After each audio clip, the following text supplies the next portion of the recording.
हे महाराज श्री नमोस्तु नमोस्तु नमोस्तु, इच्छामी इच्छामी इच्छामी। आइएगा, इसी के साथ हम पूज्य श्री के पावन श्री चरणों में प्रार्थना करते हैं। दोनों हाथों को आकाश की ऊंचाई देते हुए जयकारा लगाएंगे। जब लोग पूज्य मुनिवर श्री प्रमाण सागर जी महाराज की, पूज्य मुनिवर श्री संधान सागर जी महाराज की नमोस्तु। गुरु चरणों में इस पावन धरा पर आज का ये शंका समाधान का सत्र अपना प्रारंभ करें। प्रथम प्रश्न के लिए मैं ऑनलाइन जिनके आए हैं उसमें कुछ प्रश्न ले रहा हूं। महाराज श्री जी वृत्ति नगरी पिंडरई से श्रीमान मोनू जैन, रितु जैन, गिनी जैन परिवार सहित नमोस्तु करते हुए पूछ रहे हैं कि जो लोग अनुकूलता होते हुए भी धार्मिक कार्यों में अपनी सहभागिता नहीं देते या उन लोगों को कोई इंटरेस्ट नहीं रहता, इसके विपरीत कुछ लोग ऐसे भी होते हैं जो प्रतिकूलता होने पर भी धर्म में या धार्मिक कार्यों में अपनी उपस्थिति दर्ज कराते हैं। इन दोनों को जो पुण्य का संचय होगा उसमें क्या कोई अंतर होगा? यदि होगा तो वह कैसे शंका का समाधान करें? देखिए, अनुकूलता होने पर भी यदि कोई अच्छे कार्यों में अपनी सहभागिता न दे तो उसे महाअभागा समझना चाहिए। पुण्य संचय का अवसर तो उसने खो ही दिया। ये समझना चाहिए कि अभी उसके तीव्र अंतराय का उदय है, मोह और प्रमाद का प्रभाव है, जिससे उसके अंदर अरुचि है, अनुत्साह है, करने योग्य कार्य को नहीं कर पा रहे। लेकिन प्रतिकूल परिस्थितियों के होने के उपरांत भी यदि कोई धर्माराधन करता है तो विशिष्ट पुण्य का संचय होता है, पाप का क्षय भी होता है। ऐसा कुछ शास्त्रों में लिखा गया है कि एक मुनि चतुर्थ काल में 1000 वर्ष की तपस्या से जो पुण्य अर्जित करता है वही एक पंचम काल का मुनि 1 वर्ष में कर लेता है। ऐसा क्यों? तो चौथे काल में फैसिलिटीज है, पंचम काल में प्रतिकूलता है। अनुकूलता का धर्म अधूरा होता है और प्रतिकूलता का धर्म पूरा होता है, प्रभावी होता है। इसलिए हमें प्रतिकूलता को भी ध्यान में रखना, प्रतिकूलता से प्रभावित होते रहते हुए अपना धर्म ध्यान करना चाहिए।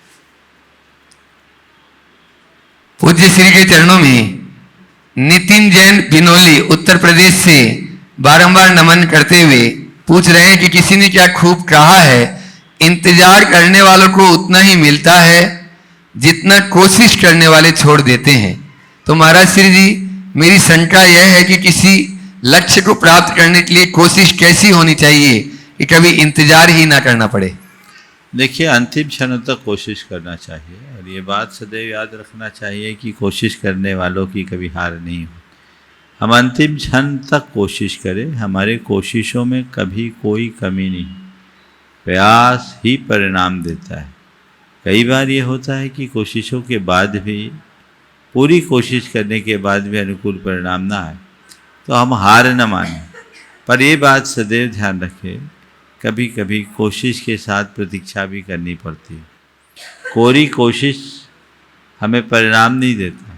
कोशिश करे पर तुरंत परिणाम की अपेक्षा करने की जगह कुछ क्षण वेट करना हो तो वेट भी करे, लेकिन ध्येय एक बना करके चले, ध्येय को न भटकने दे। डॉक्टर साधना जी जैन बांजल इंदौर से गुरु चरणों में नमोस्तु करते हुए महाराज जी पूछ रहे हैं, एकल परिवार में माता पिता ये कहते दिखते हैं कि हम स्वीकार कर चुके हैं कि हमारा बेटा बहू हमारे साथ नहीं रहेगा, हमें अकेले ही रहना है। तो गुरुवर, यही स्वीकार्यता कहीं ना कहीं बेटा बहू को कर्तव्यहीन तो नहीं बना रही? देखो, बेटा बहू को कर्तव्यहीन बनाए या न बनाए, तुम्हें तो शासित बनाने की प्रेरणा दे रहे। यदि पहले से आपकी मन की अपेक्षाएं समाप्त हो जाए तो आप पर निर्भरता से बचोगे और अपने बुढ़ापे को वरदान बना सकोगे। साथ दे नहीं सकता, देता नहीं, ये तो मुझे उचित नहीं लगता। मेरा बेटा मेरा साथ नहीं निभाएगा, ये अज्ञानी की भाषा है। मेरा बेटा मेरा साथ निभा नहीं पाएगा, ये ज्ञानी की पहचान है। साथ देता नहीं, ये आरोप है। साथ दे नहीं सकता, ये यथार्थ है। मुझे किसी का साथ चाहिए ही क्यों? मुझे स्वावलंबी बनना है, अपने ऊपर निर्भर रहना है, अपने आप में लीन रहना है, और अपने आप में लीन रहकर अपने ऊपर निर्भर रहते हुए मुझे अपने जीवन का पथ प्रशस्त करना।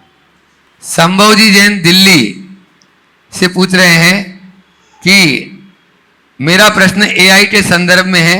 आजकल chat GPT, deep seek, Grok AI नाम के टूल्स गूगल को रिप्लेस कर रहे हैं। एआई के माध्यम से इन पर फोटो और पिक्चर भी जनरेट किए जा सकते हैं। महाराज श्री जी, इनसे चर्चा करने पर तो ये ज्ञान की बात करते हैं, पर जब पिक्चर जनरेट करने को बोलो तो ये जैन साधु की पिक्चर जनरेट करने में असफल हो जाते हैं। कोई भी तीर्थंकर की भगवान के चित्र को अन्य भगवान का चित्र दर्शाते हैं। इस पर हमें क्या करना चाहिए और इसका दूसरा क्या कोई मार्गदर्शन हो सकता है, आप ही सुझा सकते हैं। देखिए, ये तो तकनीक है। एआई एक कृत्रिम बुद्धि है, और जो कृत्रिम है वो कृत्रिम ही होगा। उसके पास ज्ञान भले हो सकता है, संवेदना नहीं। जीवन कोरे ज्ञान से नहीं चलता, ज्ञान के साथ साथ संवेदना भी अपेक्षित है। यदि हृदय में संवेदना है तो हमारा जीवन सहज और सुगम बनता है। तो हमें उस संवेदना को अपने हृदय में विकसित करनी चाहिए। फिर दूसरी बात, इस तरह के कृत्रिम बुद्धि के बल पर, जैसे आप लोग एआई बोलते हैं, आर्टिफिशियल इंटेलिजेंस के बल पर आप कोई भी संरचना करो तो ये मान करके चलो ये अल्पकालिक उपलब्धि है।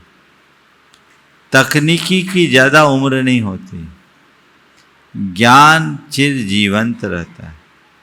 कला और गुणों में हमें सक्षम होना चाहिए, और जब हमें दिख रहा है कि कोई सही चित्र आरेखन नहीं दे रहा है, तो क्यों ना हम खुद अपने हाथ से उसे क्रिएट करें, दूसरों पर निर्भर क्यों रहे।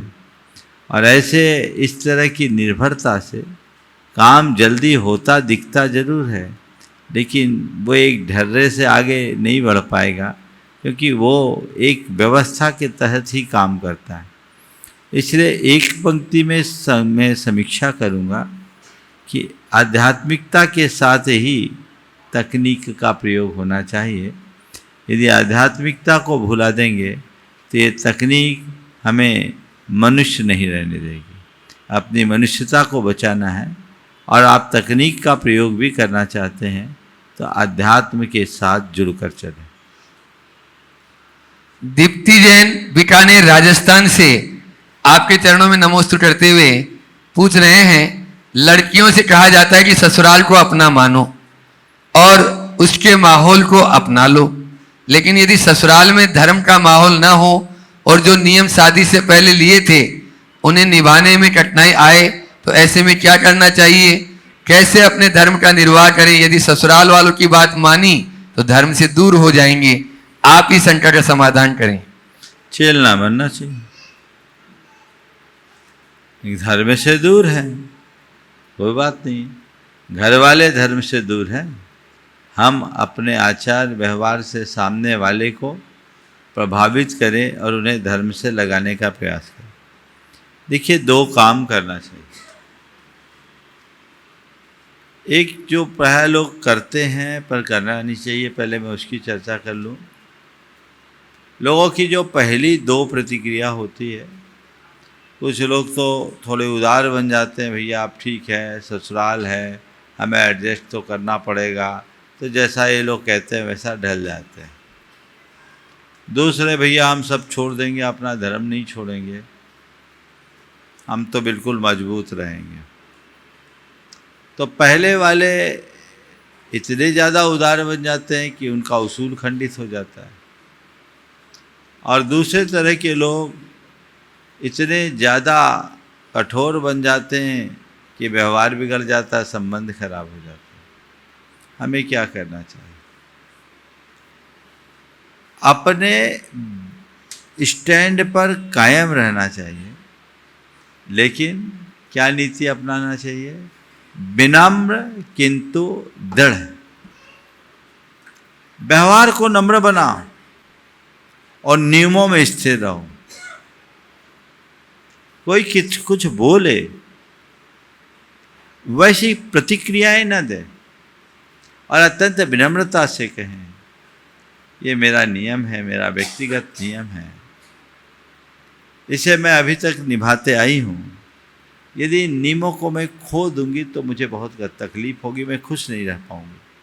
मेरा आप सबसे कहना है, आप जो कहना है आपका सब काम हम करेंगे, सब काम बात मानने को तैयार है, पर मेरी एक रिक्वेस्ट है, इस मामले में मुझे प्रेशराइज ना किया जाए।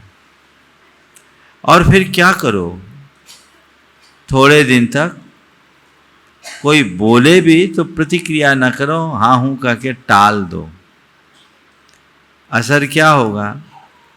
थोड़े दिन लगेगा, लोगों को लग जाएगा कि भैया इस पर अब कोई असर पड़ने वाला नहीं है, तो सामने वाले सरेंडर हो जाएंगे और आपका रास्ता प्रशस्त हो जाएगा।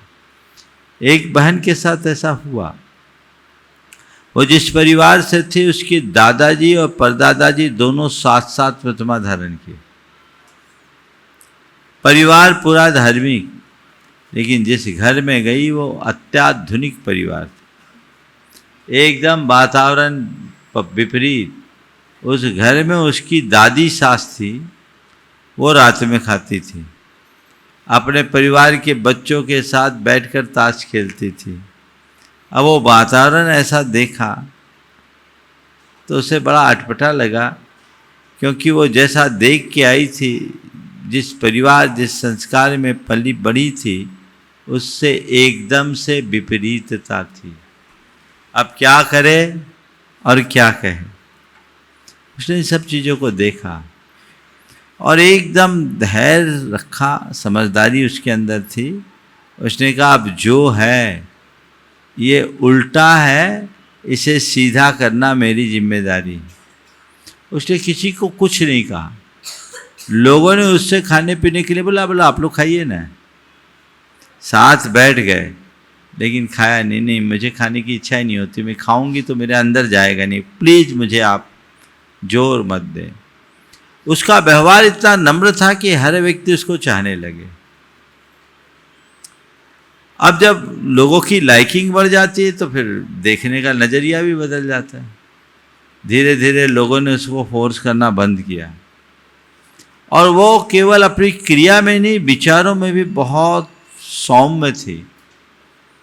तो उसके व्यवहार, उसकी बोली, उसकी मतलब विचारधारा से पूरा परिवार प्रभावित हुआ, और धीरे धीरे लोग उसका अनुकरण करने लगे। उसके विवाह को लगभग 15 वर्ष हो गया, और अब उसे कोई कुछ नहीं बोलता, बल्कि जो लोग इधर उधर गड़बड़ करते उनको भी लगता है कि हम गलत कर रहे हैं। तो ये एहसास कराया जा सकता है। तो मैंने जो कहा कि ऐसी स्थिति में विनम्र किंतु दृढ़ वाली बात अपनानी चाहिए, जिससे जीवन की धारा स्थिर हो सके। अरिहंत जी सिंगई टीकमगढ़ से अपने बीच में है। मुनीषी के चरणों में नमोस्तु, चुल्लक जी के चरणों में इक्षामी। महाराज जी, मेरा प्रश्न ये है, शोभा यात्रा में हम घोड़े, हाथी, बग्घी, ऊंट आदि को शामिल करते हैं, तो इनसे भी तो जीव हिंसा होती है, तो इनसे हमें क्या दोष लगता है, और अगर जीव हिंसा होती है तो हम इसका क्या कर सकते हैं? देखो, घोड़े, हाथी आदि का प्रयोग शास्त्रों के हिसाब से गलत नहीं। इन्हें पालतू पशु के रूप में रखा गया। कैसा? पालतू पशु। तो जो पालन करने योग्य है उन्हें पालतू कहा। और जब उनको पालते हैं तो उनको खिलाते पिलाते, उनका निर्वाह, उनका संरक्षण होता है। और वो एक दूसरे के व्यक्ति, मनुष्य उनको पालता और वो मनुष्य को पालता। समझ गए? तो उनका उपयोग करना कतई गलत नहीं है, नहीं करेंगे तो फिर क्या करेंगे लोग? उनको मार डालेंगे। समझ गए? तो उनकी उपयोगिता है बनी रहनी चाहिए। हाथी घोड़ा ये आज से नहीं, हर युग से चलता रहा है। तो इन सब का उपयोग करे, पर इन पर अति भारारोपण ना हो। समझ गए? इन्हें वाहन आदि के प्रयोग का निषेध नहीं है, लेकिन इन पर ओवरलोडिंग का निषेध है, ओवर ट्रिप का निषेध है। समझ गए? उनके साथ बर्बरतापूर्ण व्यवहार करने का निषेध है, उनके भोजन पानी की अनदेखी करने का निषेध है। समझ गए? यदि ऐसा करते हैं तो दोष है, और ऐसा नहीं करते तो कोई दोष नहीं। ऐसा समझ। नमोस्तु। अनुश्री जी जैन आधारशिला और तैयार रहेंगे Shri Mahavir ji Mamta ji Singhai Siddharth lake city Gunayatan trustee. नमोस्तु महाराज जी, क्षामी महाराज जी। महाराज जी मेरा प्रश्न है, एक वर्ड है कर्मा। कर्मा में ऐसा होता है कि आप जैसा करोगे आप वैसा ही भुगतोगे, लेकिन हर बार ऐसा क्यों होता है? जो लोग अच्छे होते हैं उनके साथ हमेशा ही बुरा होता है, लोग उनका एडवांटेज उठाते हैं, उनको गलत बोलते हैं, लेकिन अच्छे लोग ना ही कभी किसी का एडवांटेज उठाते हैं, ना ही कभी किसी को गलत बोलते हैं। तो अगर कोई ऐसा है जैसे कोई बहुत अच्छा है, ना किसी के बारे में गलत सोचता है, तो इसके लिए हमें क्या करना चाहिए? पहली बात तो अपने शब्द को सुधारो। कर्मा को मैंने कलमा सुन लिया, तो कर्म बोलो ना, कर्मा क्यों बोलते हैं? ये अंग्रेजी माध्यम का कुपरिणाम है। क्या शब्द बोलना है अपने को? कर्म। क्या बोलना है? कर्म। ठीक है ना? तो एक शब्द है कर्म। कर्म हमारे जीवन को नियंत्रित और संचालित करता है। हमारी सब प्रकार की गतिविधियों का संचालन कर्म के माध्यम से होता है।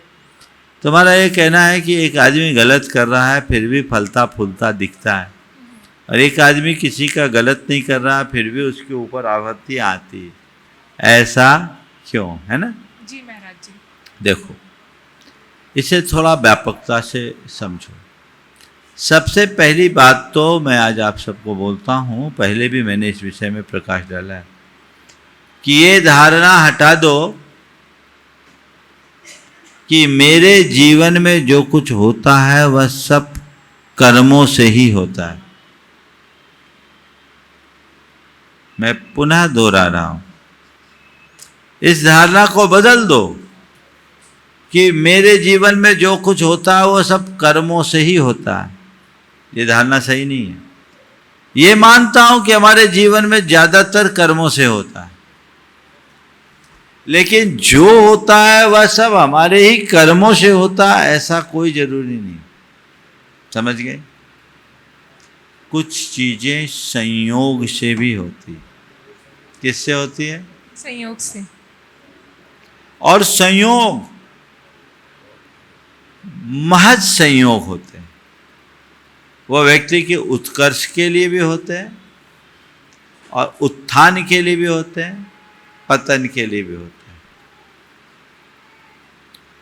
दो उदाहरण देता हूं। रामचंद्र जी का वनवास क्यों हुआ? बोलो। उनके पिछले किसी भाव में उनके द्वारा कोई गलत करना हुआ दिखा क्या? बोलो। नहीं महाराज। हाँ, कहीं पुराणों में नहीं लिखा। उनके उपलब्ध चरित्र में कहीं ऐसा नहीं लिखा कि रामचंद्र जी ने किसी जन्म में ऐसी गलती की थी इसलिए वनवास हुआ। नहीं। लेकिन मुझे पता है रामचंद्र जी का वनवास क्यों हुआ। रामचंद्र जी का वनवास एक विशेष प्रयोजन से हुआ। राम बन गए इसलिए राम वन गए। उनको राम बनना था इसलिए बन गए। अगर राम का वनवास नहीं होता तो हर किसी के हृदय में वास कैसे होता?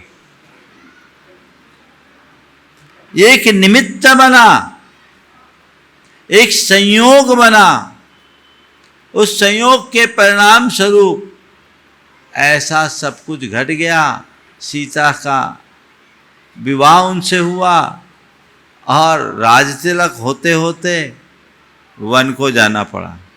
हालांकि कहते हैं कर्म गति काटारे नहीं टरे, लेकिन ये सामान्य कथन है। अभी तक किसी में ये पढ़ने को नहीं मिला कि रामचंद्र जी इस वजह से वन गए। दूसरा, पारसनाथ भगवान, उनने कोई गलती की थी क्या? गलती तो कमठ ने की थी। वो तो और उसे समझाने के लिए जा रहे थे, कमठ ने उन पर पत्थर पटका, निर्दोष होने के उपरांत भी हुआ, और 10 भव तक पीछा पकड़ता रहा। हाँ, ओम, शांति से बैठो। कमठ ने क्या किया? कमठ ने उपसर्ग किया, पार्श्वनाथ ने कुछ किया था क्या? मरुभूति ने कुछ किया था क्या? लेकिन एक भव नहीं, 10 भव में कमठ ने उन्हें परेशान किया। अब बोलो, ये पार्श्वनाथ का कर्म था नहीं मैडम, या संयोग? उनका उत्कर्ष इसी निमित्त से होना था। कई बार कर्म काटने के लिए भी ऐसे निमित्त बनते हैं, कर्मोदय से नहीं। पुराने कर्म भोगने के लिए निमित्त बनते, वो तो अलग चीज है। कर्म काटने के लिए भी ऐसे निमित्त बनते हैं। ये सारे निमित्त उनके संचित कर्म के विनाश का कारण बना। कार्य की उत्पत्ति में कर्मवाद तो है ही, कालवाद, दैववाद, नियतवाद, स्वभाववाद, ये सब भी उसमें जुड़े हुए हैं। भवितव्यता, पुरुषार्थ, ये सब चीजें मिलते हैं तब काम होता है। और इन सब का समवेत रूप एक शब्द में कहें, संयोग। समझ गया? तो पहली बात, बहुत सारी चीजें संयोग होती। महान आत्माओं के साथ उल्टे संयोग बनते, क्योंकि अपने चेतना को पकाने के लिए कष्ट का सामना करना जरूरी है। मिट्टी को पकाएंगे नहीं तो घड़ा बनेगा क्या? नहीं महाराज, तो जीवन को नहीं तपाएंगे तो आत्मा का उत्कर्ष होगा क्या? नहीं महाराज, अगर मनुष्य के जीवन में उपसर्ग और परेशानी होंगे तो उसका उत्थान होगा क्या? हमारे तीर्थंकर भगवंतों के घर में, राजमहलों में सारा वैभव था, क्यों छोड़ा? जंगलों के कंटकाकीर्ण मार्ग को क्यों अपनाया? कठिन परिसर उपसर्गों के रास्ते को क्यों चुना? अपनी आत्मा को तपाने के लिए, है ना? अब जो मूल प्रश्न है, अच्छा कर्म करने पर भी कष्ट है और बुरा करने पर भी फलता फूलता दिख रहा है। नहीं, इसे गहराई से देखो। अच्छा कर्म करने में सदैव आनंद होगा, कष्ट नहीं। और बुरा कर्म करने में हमेशा आकुलता होगी, आनंद नहीं। गलत धारणा है। हम लोग क्या समझते हैं? पुण्य यानी संपन्नता, पाप यानी गरीबी, पुण्य यानी अनुकूलता, पाप यानी प्रतिकूलता। नहीं, ये पुण्य पाप की बड़ी उथली व्याख्या है। माना पुण्य में अनुकूलता होती है, पाप में प्रतिकूलता, लेकिन ये ऊपरी पुण्य की बात है। सच्चे अर्थों में पुण्य क्या है, पाप क्या है, इसे समझो। पुण्य यानी प्रसन्नता और पाप माने आकुलता। आप कोई अच्छा काम करते हो, प्रसन्नता आती कि नहीं आती? जी महाराज जी। कितनी देर बाद? तुरंत। तुरंत? हाँ अच्छे का फल तुरंत मिला ना? हाँ, प्रसन्नता मिलती है। मिली कि नहीं मिली? जी महाराज जी। ये किससे मिली है? किसका फल है? हमारा। किसका फल है? अच्छे काम का। पुण्य का फल है ना? अच्छे का फल अच्छा तुरंत मिला। हाँ। और कोई गलत काम करो, टेंशन कब होता है? कितनी देर बाद होता है? तुरंत शुरू हो जाता है। तो बुरे का फल बुरा तुरंत मिला कि नहीं मिला? जी महाराज। अब बोलो, कौन कहता है कि अच्छे का फल तुरंत नहीं मिलता, बुरे का फल तुरंत नहीं मिलता? तुरंत भी मिलता है। समझ गए? जी महाराज जी। तुरंत मिलता है, इसे पहचानो, भ्रम तोड़ो। पुण्य का प्रत्यक्ष फल प्रसन्नता है, पारंपरिक फल सुख समृद्धि, और पाप का प्रत्यक्ष फल संताप है, पारंपरिक फल दुख दारिद्र्य। ये चीज़ें चलेगी, बनेगी, बदलेगी। तो अपने जीवन में उस पुण्य की धारा को प्रवाहित करो। और आज यदि कोई फलता फूलता दिख रहा है ना, तो समझना उसका अतीत का बैलेंस थोड़ा स्ट्रांग है, कोई पुराना पुण्य उसके साथ चल रहा है। जब तक चलेगा चलेगा, बाद में वो भी साफ होगा। और किसी के साथ अच्छा करने के बाद भी बहुत सारी परेशानी आ रही है, समझना पुराना पाप उस पर हावी है, ये धीरे धीरे चला जाएगा। ऐसा दृष्टिकोण रखोगे तो पुण्य और पाप को लेकर किसी भी प्रकार का भटकाव नहीं होगा।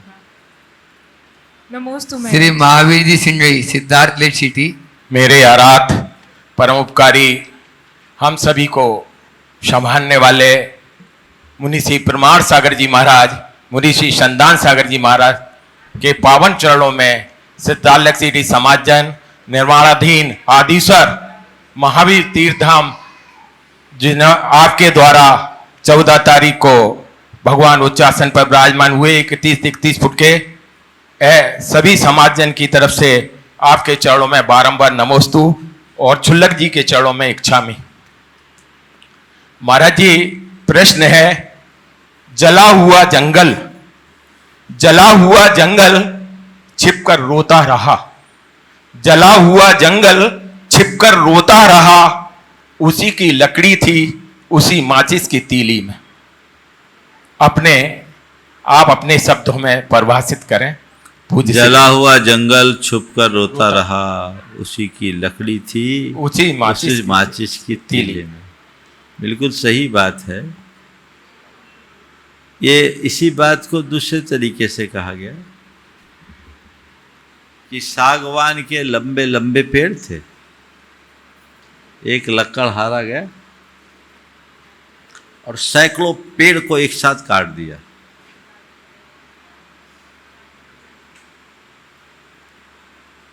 और बाद जब काटा, पश्चाताप भी हुआ।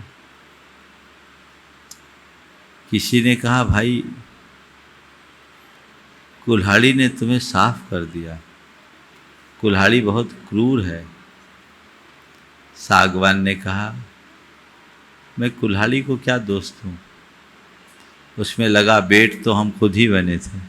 क्या बात है, क्या बात। अगर कुल्हाड़ी में हम बेट नहीं बन पाते तो ये कुल्हाड़ी हमें काट कैसे पाती।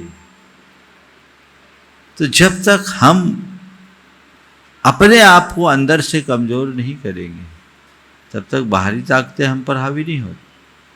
हमारे साथ यही होता रहा। बाहरी ताकतों ने हमारा उतना नुकसान नहीं किया जितना कि हमारे भीतर लोगों ने। आप चलते हो ना, तो जूता पहन के चलते हो, सड़क में कितने कंकड़ होते चुभन नहीं देते, लेकिन जूते में एक भी कंकड़ घुस जाए तो भयंकर तकलीफ होती कि नहीं। क्या बात है गुरुदेव। तो ये जूते के भीतर के कंकड़ बहुत खतरनाक है। इसलिए जब कभी भी कोई ऐसे कंकड़ चुभने दिखने लगे ना, तो या तो जूता ही ऐसा मत पहनो कि कंकड़ घुसे, और कंकड़ घुसने वाला जूता है तो जूता उतार फेंकने में एक पल का विलंब मत कर। महाराज जी, दूसरा सवाल एक और था कि अक्षय तृतीया के दिन जब 180 बच्चे आपके द्वारा संस्कारित होंगे, और जब आप सोनागिरी में महावीर जयंती के दिन संस्कारित हुए थे आचार्य भगवान विद्यासागर महाराज जी के द्वारा, तो दृश्य कैसा होगा? ओ देखो, मैं तो मानूंगा कि इन बच्चों का बड़ा सौभाग्य है कि इन्हें विद्यार्जन करने से पूर्व संस्कारित होने का सौभाग्य मिल रहा है। हमारे टाइम में तो ऐसी सुविधा ही नहीं थी। उन दिनों तो गुरुओं के दर्शन ही बहुत मुश्किल से मिलते थे, और न इतना ज्ञान था, न ऐसा वातावरण था। इसलिए हम लोगों को तो ऐसा नहीं मिला। पर ये अचानक पुण्य उछाल मारा कि गुरुदेव मिल गए, उनकी शरण मिल गई, और उनके करकमलों से जो संस्कार मिला उसने मुझे यहाँ तक ला करके बिठा दिया। लेकिन ये बच्चे जो आज इसमें भागीदारी ले रहे हैं और जिनका संस्कार आगामी अक्षय तृतीया के दिन होना है, निश्चित भाग्यशाली होंगे।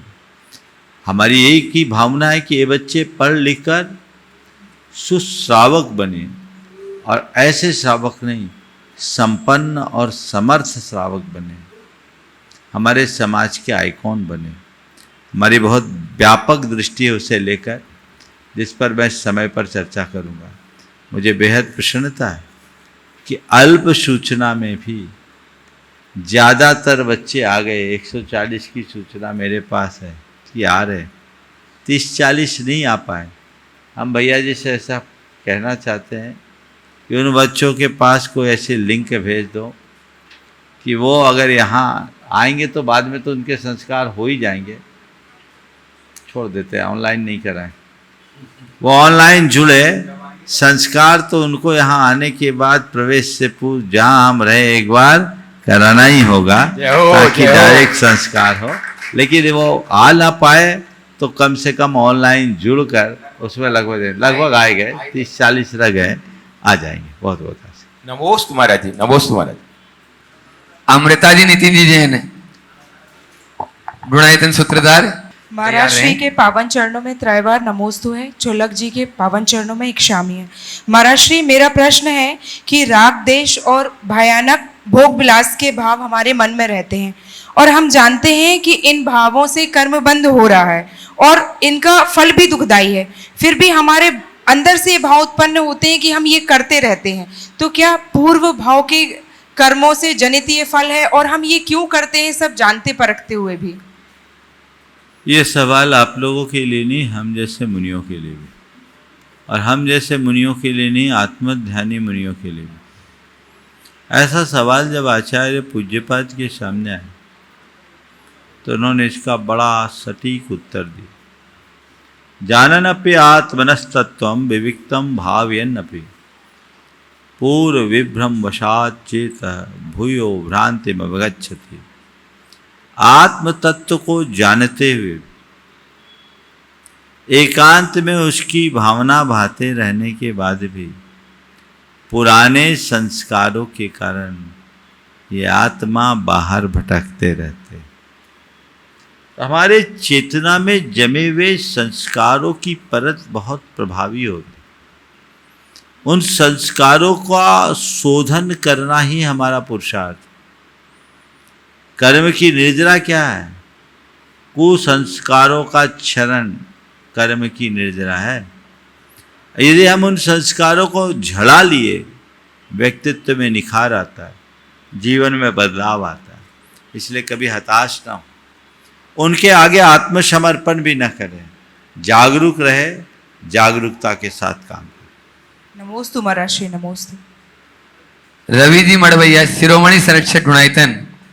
और नमोस्तु गुरुवर, आपके चरणों में बारंबार नमोस्तु मेरा मेरे परिवार की ओर से।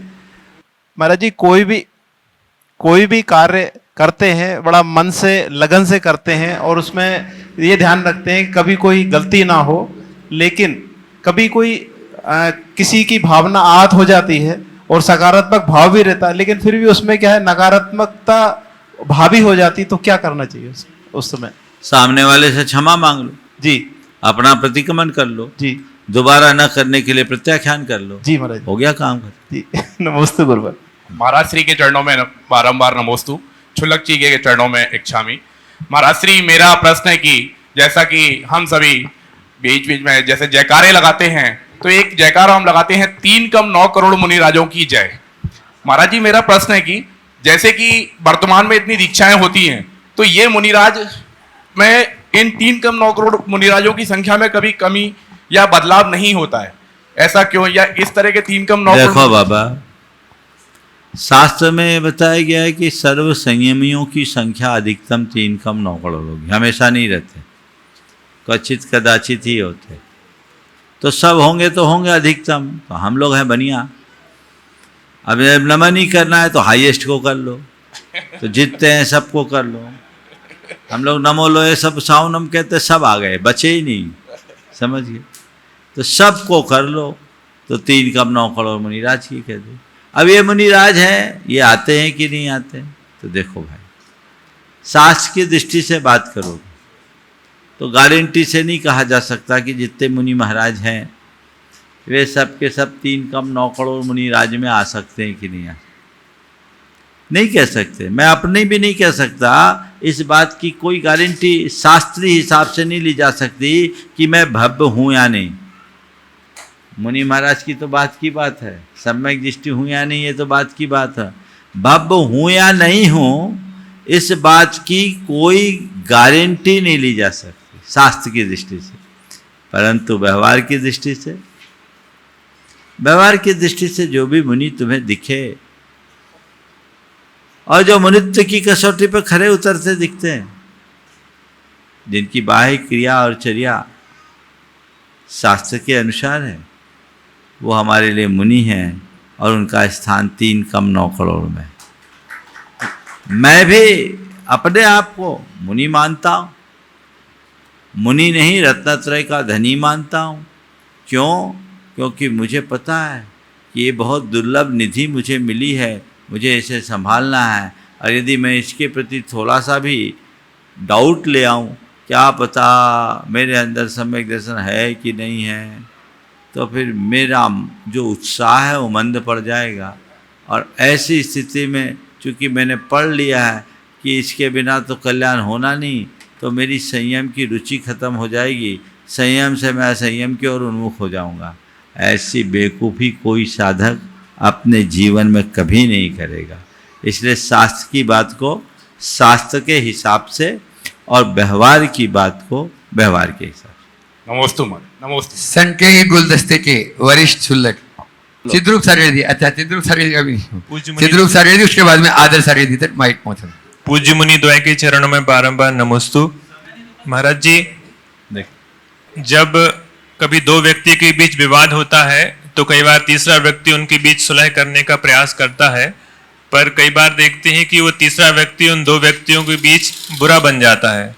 तो उस तीसरे व्यक्ति को क्या सावधानी रखना चाहिए कि वो बुरा भी ना बने और उन दोनों व्यक्तियों के बीच सुलह भी हो जाए? नमोस्तु। एक बार एक पहलवान किसी को गाली दे रहा था कि पहलवान को किसी ने बोल दिया, भगझक हो गई, पहलवान को गुस्सा आया, बोला 1 घूंसा देंगे 64 बाहर आएंगे, 1 घूंसा देंगे तो 64 बाहर आ जाएंगे। बाजू में एक व्यक्ति खड़ा था, उसने कहा अरे भाई 32 होते 64 कैसे? बोले 32 तेरे भी गिन लिए, क्योंकि मुझे पता था तो बीच में आएगा। 32 तेरे भी गिन लिए, पता था तो बीच में बोले। तो ऐसी स्थिति में किसी के व्यक्तिगत मामले में तब तक हस्तक्षेप नहीं करना चाहिए या अपने आप को सहभागी नहीं बनाना चाहिए जब तक सामने वाले में स्वीकार्यता न हो। अगर स्वीकार्यता ना हो और आप फिर घुस गए तो लेने के देने पड़ जाएंगे, इसलिए सावधानी अपेक्षित है। शुल्लक आदर सारेदी महाराज अपनी संख्या के माध्यम से आप सबको लाभान्वित कर रहे हैं। नमोस्तु भगवान। महाराज जी, अभी बच्चों के लिए छुट्टी का माहौल है, गर्मी छुट्टी का समय आ गया है, तो मैं आपसे निवेदन करता हूं कि आप उन बच्चों को मार्गदर्शन दें कि वह इस छुट्टी के दिन को कैसे बिताएं ताकि ये छुट्टी भी अच्छे से बीत जाए और उनके जीवन का कल्याण हो जाए। नमोस्तु महाराज जी। बहुत अच्छा प्रसंग महाराज जी ने उपस्थित किया है। छुट्टियों का दिन है और निश्चित छुट्टियों में बच्चे घूमने फिरने जाते हैं, मौज मस्ती के लिए जाते हैं, खेल कूद भी करते हैं, सब करें। लेकिन इन सब के साथ इन छुट्टियों का सबसे अच्छा प्रयोग ये है, गुरुजनों का अधिक से अधिक समागम करें, धार्मिक कार्यों में अपनी सहभागिता लें, धर्म की बातें सीखने और समझने की कोशिश करें, जितना ग्रहण कर सके करने का प्रयास करें। यदि इन दिनों गुरुजनों का संपर्क और सानिध्य पाएंगे तो वो उनके जीवन में व्यापक बदलाव घटित कर पाएगा। तो इन छुट्टियों को अगर दूसरे तरीके से कहें तो अपने आप को बाहर भीतर से रिफ्रेश करने का प्रयास करना चाहिए। आप घूम फिर के मन बहलाने की क्रियाएं करके अपने आप को बाहर से रिफ्रेश भले कर लो, अंदर से रिफ्रेश तो तभी कर पाओगे जब आध्यात्मिकता के साथ आप लोग जुड़ोगे। तो इन छुट्टियों का पूरा सदुपयोग करो। इस बार हर बार छुट्टियों में जगह जगह शिविर लगते हैं, शिविरों का लोग लाभ उठाते हैं और बड़ा बदलाव भी आता है। ऐसा प्रयास सबको करना चाहिए। अच्छे अच्छे कार्यक्रम बनाकर जीवन में उस दिशा में आगे बढ़ने का प्रयास करना चाहिए। गुणायतन के शिरोमणि संरक्षक और द्वयोदय महासन के अध्यक्ष प्रेमचंद जी प्रेमी। मुनि द्वय के चरणों में बारंबार नमोस्तु, छुल्लक जी के चरणों में इच्छामी। गुरुदेव, गुणायतन में एक समर्पित कार्यकर्ता के रूप में नवनीत जी के पिताश्री श्रीमान पवनजय जी रांची वालों का कल आकस्मिक निधन हो गया। गुरुदेव, आपके आशीर्वचन उनके शोक संतप्त परिवार को निश्चित ही संबल प्रदान करेंगे। नमोस्तु। देखिए, आना जाना तो लगा ही रहा, कब किसकी बारी हो जाए कोई भरोसा नहीं, इसलिए हर व्यक्ति को अपनी तैयारी रखनी चाहिए। जन्म मरण संयोग वियोग किसी के हाथ में नहीं। यह हमें एक बहुत बड़ी सीख देता है और इसके लिए हमें सावधान भी रहना चाहिए। कोई पता नहीं हमारी कौन सी सांस हमारे जीवन की आखिरी सांस बन जाए, इससे सतर्क रहना चाहिए। फिर भी जब कोई हमारे बीच से अचानक चला जाता है तो आदमी का मन व्याकुल तो होता ही। नवनीत गुणायतन में अपनी सेवाएं बहुत समर्पित भाव से देता रहा है, अभी भी दे रहा है। उनके पिताजी की तबीयत कुछ खराब हुई, उनको जांच के लिए बॉम्बे ले जाने की तैयारी थी, लेकिन उससे पहले ही वो इस दुनिया से चले गए। ज़्यादा उम्र तो उनकी नहीं थी, लेकिन काल उम्र नहीं देखता। काल का तो जब वक्त आता है एक प्रहार में सबको लेकर के चले जाता है। मैं ऐसी घड़ी में पूरे परिवार को यही आशीर्वाद देना चाहता हूँ कि विपत्ति की इस घड़ी में अपने आप को संभालने की कोशिश करें। ये घटना वैराग का निमित्त बननी चाहिए, शोक का निमित्त नहीं। हम शोकाकुल होकर आंसू बहाएंगे, सामने वाले को लौटा नहीं पाएंगे, पर तत्व ज्ञान का आश्रय लेकर जीवन के सार को समझेंगे तो हमारे जीवन की दिशा अच्छी होगी। हमें ऐसा ही प्रयास करना चाहिए। मोह भाव की जगह ज्ञान भाव को जगाने का पुरुषार्थ करना चाहिए। मैं पूरे परिवार को आशीर्वाद देता हूँ कि वे धैर्य रखें, संबल बनाए रखें और अपने जीवन को इसी तरह गतिशील करें। समय घाव देता है, समय घाव भरता है। नमोस्तु। श्रीमती कमलाजी जैन दमोह। परिवार नमोस्तु नमोस्तु नमोस्तु। इच्छामि इच्छामि इच्छामि। मुनि श्री, मेरी जिज्ञासा है कि जैसे कोई प्रथमाधारी है, दिन रात की सफ़र में बाहर जाना है, वो प्रथमाधारी है तो बिना अभिषेक पूजन के दर्शन के आहार नहीं ले सकते, तो ऐसी स्थिति में उन्हें क्या करना चाहिए? ब्रेक जर्नी करना चाहिए। वैसे ही कार्यक्रम बनाना चाहिए कि आप अपनी यात्रा को 2 भागों में बांट लो। रात भर चलो, सवेरे पूजा अभिषेक करो, फिर आगे बढ़ो। अपनी टिकटें ऐसे बढ़ाओ। हमारे पास शांतिलाल जी बाबा जी थे, 13 दिन में 11,500 20 दिन में 13,000 किलोमीटर की यात्रा की थी सन 2010 में। ये भी थे साथ में। तमिलनाडु और केरला की 20 दिन में 13,000 किलोमीटर की यात्रा, और रोज पूजन अभिषेक किया, रोज भोजन किया, और रोज कुआं का पानी मिला। एक दो की जगह नहीं मिला तो बरसात हो गई, उनके गण ऊंचे थे, बरसात का पानी मिल गया। और उनने कैसा शेड्यूल बना, केरला और तमिलनाडु का तीर्थों की बंदा का, मंदिरों के दर्शन करना। भाई प्रोग्राम ही ऐसे बनाओ कि भाई रात भर चलो, सवेरे पूजा पाठ करो, 11, 12, 1, 2 बजे तक जितना धर्म ध्यान करना है करो, फिर निकलो। तो आप व्रतियों को अपनी यात्राओं का क्रम उसी अनुरूप बनाना चाहिए जिसमें उनके नियम पल सके। नमस्ते महाराज। प्रतीक जी लहरी अपना प्रश्न शीघ्रता से करें। महाराज जी के चरणों में नमोस्तु, सुलभ जी के चरणों में इच्छामी। महाराज जी, मेरा प्रश्न है, अभी मैंने विगत दिवस एक टाइटल पढ़ा था महाराज जी कि प्रणाम करने से परिणाम बदल जाते हैं, परंतु गुरुदेव उस प्रणाम को कुछ लोग चाटुकारिता के रूप में लेते हैं और कुछ लोग हमारी कमजोरी समझ लेते हैं। तो गुरुदेव, हम किस प्रकार से इस टाइटल को सिद्ध करें कि हमारा काम भी हो जाए और लोग गलत न समझें? नमोस्तु देखो, गुरुदेव। प्रणाम चाटुकारिता भी हो सकती है, कमजोरी भी बन सकती है, पर उसकी जो ऊपर से कर रहा है, उपलब्धि बनती है उसकी जो अंदर से कर रहा है, श्रद्धा से कर रहा है। आप किस लिए कर रहे हैं और किसको कर रहे हैं? चाटुकार व्यक्ति मतलबी होता है और अपने मतलबों को पूरा करने के लिए चाहे जिसके प्रणाम करता है, चाहे जिसके पांव पड़ता है, और जिनके पांव पड़ता है कभी कभी उनके जूते खाने को भी मजबूर हो जाता है। लेकिन जो श्रद्धा सभर व्यक्ति होता है, श्रद्धालु होता है, वो जिस किसी को प्रणाम नहीं करता, वो उसी को प्रणाम करता है जो प्रणम्य है, और वो श्रद्धा से प्रणाम करता है। प्रणाम उसकी मजबूरी नहीं होती, सहज स्वीकृति होती, सहज भाव से करता है, और यही भाव उसके जीवन को बेहतर बनाता है। वो उस दिशा में आगे बढ़कर अपने जीवन को सफल बनाने की कोशिश करता है। इसलिए प्रणाम एक बहुत अच्छा परिणाम है, और उसे ठीक ढंग से संभाल करके रखें जिससे जीवन बेहतर हो सके। समय आप सबका हो गया है। अक्षय तृतीया के दिन जो एक कार्यक्रम है जिसकी अभी थोड़ी देर पहले आप सबके बीच चर्चा आई, ब्रह्मचारी जी ने भी बताया, कल से ही छात्रावासों के अनुष्ठान शुरू हो जाएंगे उनकी शुद्धि की, और परसों इस गुरुकुलम की स्थापना होगी। परसों ही है ना, 30 तारीख, परसों स्थापना होगी। आप सब उस स्थापना में अपनी सहभागिता दें। एक अच्छी शुरुआत भोपाल के इस विद्यासागर इंस्टीट्यूट ऑफ मैनेजमेंट के परिसर में हुई है। ये सबके लिए उपलब्धि मूलक बने।